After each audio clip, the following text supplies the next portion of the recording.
Mama, do you love watching your teenage daughter grow more independent, but sometimes that independence means she doesn't need you anymore?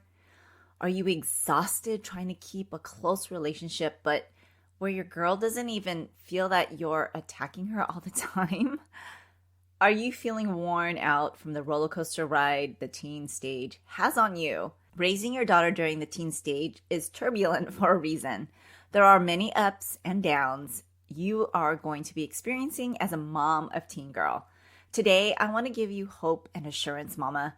I'm sharing some valuable wisdom and practical tips for any mom wanting joy during this season of parenting an adolescent. One thing I love to do on top of doing this podcast and serving you mamas is also helping moms one-on-one in the weeds, raising their tween or teen girl. Mamas who feel all of a sudden disconnected with their once young, cuddly girl and now entering the tween stage and have no clue what to do with her. So I got a chance to talk to one of my moms, and this is what she said. I was in a bad place with my 14-year-old daughter this summer when I decided to take the bold move to enroll onto the Talk to Your Teen Girl framework. After as little as 2 weeks into the course, I learned how to communicate more effectively with my 14-year-old daughter.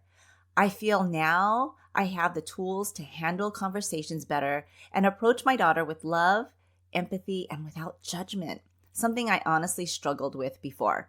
The result, my daughter recently told me I am her safe person. Wow, we are enjoying a closeness now that I would only have dreamt of before. It's a work in progress, but I have the tools now. Thanks to Jeannie, I am beyond grateful for this. Absolutely amazing to see how quick my friend Carly got a result in as little as 2 weeks and started to see the changes in her daughter and the way she interacted with her daughter simply by shifting the way she needed to interact with her girl. This level of connection bridged in just a few short weeks of Talk to Your Teen Girl framework. You're probably wondering what exactly is in the Talk to Your Teen Girl framework. I'm a visual person, so I get you. I like to be able to visualize exactly what I'm getting into, and I like seeing the steps to fully grasp what I would be learning. So I totally get it. So here it is. In this course, you get access to 5 modules, which you can complete at your own pace. Typically, they are about 1 week each. You have access to a private Facebook Mom Tribe community. You get a workbook containing your communication action plan and notes from the modules. Plus, I'm not done, 2 bonuses. Not 1, but 2, 52 dates, ideas with your daughter, 11-page resource guide, and never run out of things to talk about with your daughter. Endless questions in various topics you can ask your girl. I believe in equipping moms with resources and tools ready at hand's length to use and utilize at any given time. So if you are still trying to grasp what this all looks like, I get you. Come and visit talktoyourteengirl.com where I lay it out all for you. I'll see you there. Hey mama, welcome to Raising Her Confidently. Do you want to have open communication with your teen daughter? Do you find yourself constantly thinking about how to talk to your teen or why your girl is not opening up to you? Do you wake up with confident intentions only to feel confused and frustrated when all you get are one-word answers from your daughter again? Hey, I'm Jeannie. I too was a mom raising young teens. I too felt grieved by the loss of my sweet, talkative little girl. I wanted her to come to me about anything, even if she was scared, and listen to my advice. But I kept thinking, she won't listen to me, and I don't know how to approach her until I found tools to create open communication. In this podcast, you will find how to connect and talk to your teen and create a safe space for her to go to so that you will have that close relationship you dreamed of. Go grab your glass of Merlot and throw off those fuzzy slippers and let's dig in together. As we head into Mother's Day, I want to take this moment to speak to you and your heart.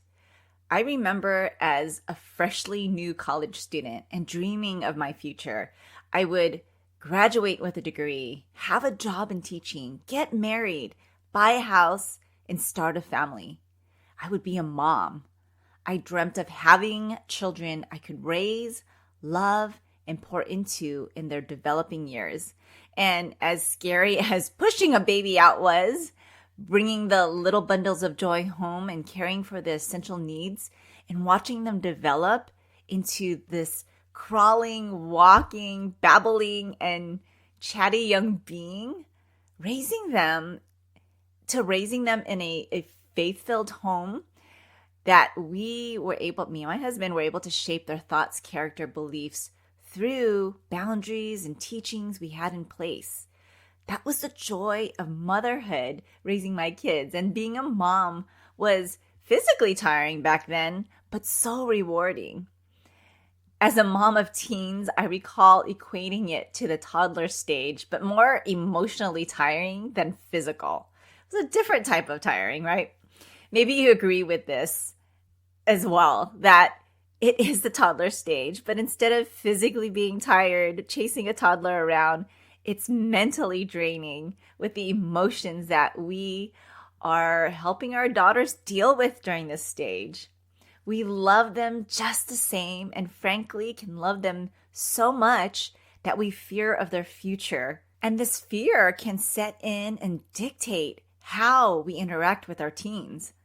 For me, having raised 3 kids through the teen stage, there were moments of extreme happiness, laughter, and cheer mixed in with disappointment, worry, feelings of loss, of guilt, and even sometimes anger and frustration.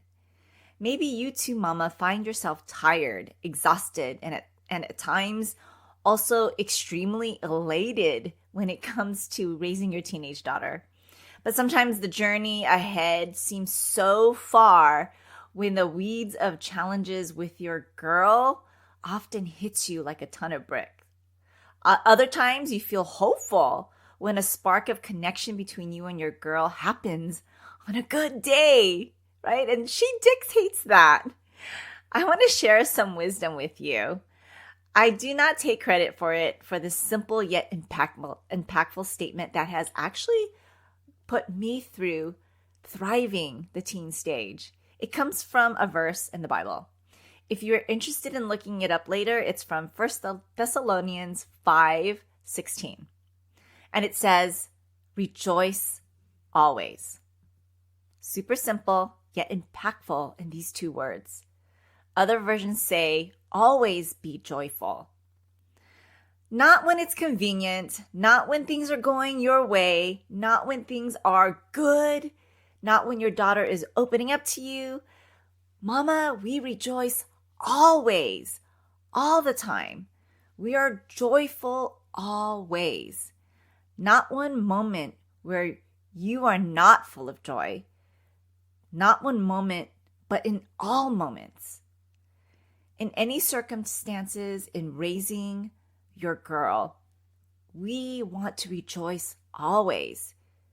When we keep these 2 words close to our heart, even in the hardest, most difficult times with our girls, when motherhood seems not as appealing as it did when you dreamt of it, we rejoice always. And what does rejoice mean? Well, it means feel or show great joy or delight. I know what you're thinking, mama. You're probably saying, well, you don't know what my daughter said to me the other day and how those words extremely were hurtful to me. And how do I find great joy in that? You're right. It's incredibly hard to do when emotions run high and circumstances are not what you want them to be.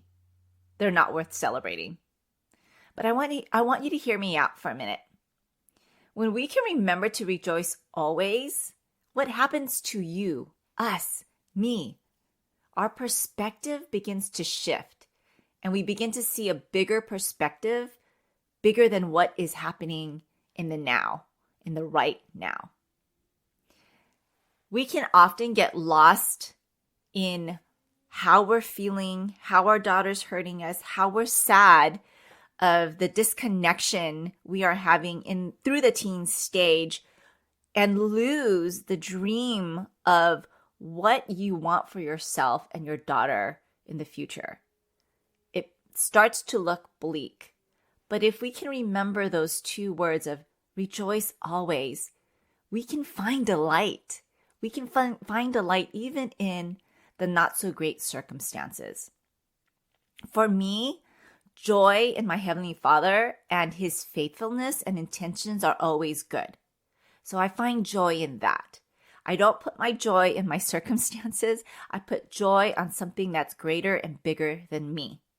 I can hang my joy there because no matter how big my circumstances and my feelings are in the moment, His goodness is bigger. And I can rejoice in that even in the hard, even in my current situation, because my hope hangs with Him, which brings me joy, right? Maybe for you, it's looking beyond the now for a bigger picture of what's ahead. What really matters in the big scheme of things for you? That you have to be right? That she's unlikable right now? Yes, mamas, our girls can be unlikable. We can love them with all our hearts, but sometimes we just don't like them in the moment. Always being joyful can get you through that. You're being joyful because it pulls you back to a bigger perspective of what you really want. And you're choosing to decide to put your heart in a different space and not letting these minute situations and circumstances dictate the way you should feel, right? And mama, if you want to discover what rejoicing means in the Lord for you, I invite you to. You can grab a Bible or download an app. I personally like the Bible app, and start with the book of John. It's where God declares His love for you. It's His love story to you. And yes, mama, He does have a love story for you. Now, how exactly can we find joy? Decide to rejoice always while raising your teen girl. I'm giving you 3 practical tips on how to apply rejoice always. How to do that. So go ahead and grab your pen and paper and write these down. Number 1, remember the good. Remember the good. Deep down in that hard heart of your girl is a girl who really needs her mama. She is the same girl you were excited to have and the same one you raised. I've found going back to baby videos and old photos left me rejoicing in having a daughter and being blessed with this special gift. Number 2, remember you are imperfect too. And that's okay, mama. Step away and give yourself some space. Allow yourself to feel these high emotions in the moment, but also write down your desires for yourself and for your girl. When you can visually see what you are going for, there is hope in the muck. There is a big picture of why going through these things that happen in the teen stage is worth going through. You are championing your relationship at a high visible level. The little things won't matter as much when you put the big picture of what you want in your relationship with your girl in the forefront. So write it down. And number 3, third practical tip is pray. It's simply talking to God. In the process, you are releasing the burdens you feel and exchanging them for joy. You're handing off these burdens, these feelings, the negative feelings toward your daughter, and handing them over to Him. If you don't pray, I invite you to try it. It's simply a private conversation between you and a Father who loves you. He can handle anything. Trust me and trust Him. Pray for a joyful heart this season in parenting your teen girl. So there you have it, mamas. Finding joy in this turbulent season is possible. Remember these 2 powerful words: rejoice always. I'll be praying over you, mama, as we head into Mother's Day and celebrating the beautiful person you are. I'd love to be a part of your journey of raising your teen girl. My mission is to help you connect with your girl through creating open communication with her. If you find yourself needing support and guidance in this area, head on over to talktoyourteengirl.com and see what is possible for you. That's talktoyourteengirl.com, and I'll see you there. Hey friend, if this podcast inspired you or encouraged you or helped you in any way, I'd love for you to share it. You can screenshot this episode and share it in your stories on social media or text it to a friend who can use the support. It's the best way you can thank me. I want to let other mamas know they are not alone. I'd love to stay connected with you. You can find me at raisingherconfidently.com. Until next time, live full of grace, Jeannie.